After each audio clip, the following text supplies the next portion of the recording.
Depuis plusieurs mois, on caillasse les bus scolaires et on attaque les collèges et les lycées. Maintenant, on y entre à la machette. En début d'année, des morceaux de corps humains ont été déposés en évidence sur la route pour terroriser la population à Mayotte. Maintenant, 2 personnes ont été torturées et amputées à la machette en quelques jours seulement. Quel acte de barbarie supplémentaire faut-il pour que la République réagisse? Madame la Première ministre, qu'entendez-vous faire pour éviter la guerre civile à Mayotte? Merci, ma chère collègue.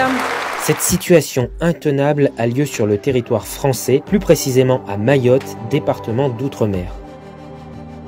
Tellement incontrôlable que le RAID, le service d'élite de la police nationale, a été dépêché en urgence. Le 12 novembre, un jeune de 20 ans a été tué à la machette à Mamoudzou, la principale ville, lors d'affrontements entre jeunes de quartiers rivaux. La députée mahoraise et centriste Estelle Youssoufa a même tiré la sonnette d'alarme. Selon la députée, cette insécurité est totalement liée à l'immigration clandestine venue des Comores voisines. De jeunes Comoriens, souvent mineurs, viennent à Mayotte de manière illégale sur des petites embarcations de pêcheurs, les Kwassa-Kwassa. Résultat, 48% de la population de Mayotte est étrangère, ce qui crée des tensions avec la population locale. En 10 ans, la population a officiellement augmenté d'environ 40%, jusqu'à officiellement 290 000 habitants, mais les estimations non officielles l'estiment à 400 000. Mayotte est même devenue la première maternité d'Europe avec 10 000 naissances par an, et les parents nourrissent l'espoir que leur enfant, né sur place, obtienne la nationalité française et eux, par ricochet. Plus on reçoit la misère comorienne,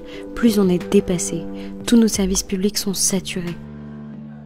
Face à cette situation, Paris a décidé d'augmenter les patrouilles en mer et de limiter l'accès aux droits du sol en 2018. Emmanuel Macron lui-même a promis de mettre en place des moyens militaires pour stopper ces migrations quand la députée Estelle Youssoufa demande le déploiement de la marine nationale pour protéger la frontière. La population veut prendre les armes pour se défendre.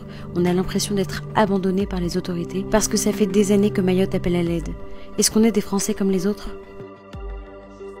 Une situation qui avait déjà été prévenue depuis une dizaine d'années par le député LR de Mayotte, Mansour Kamardine.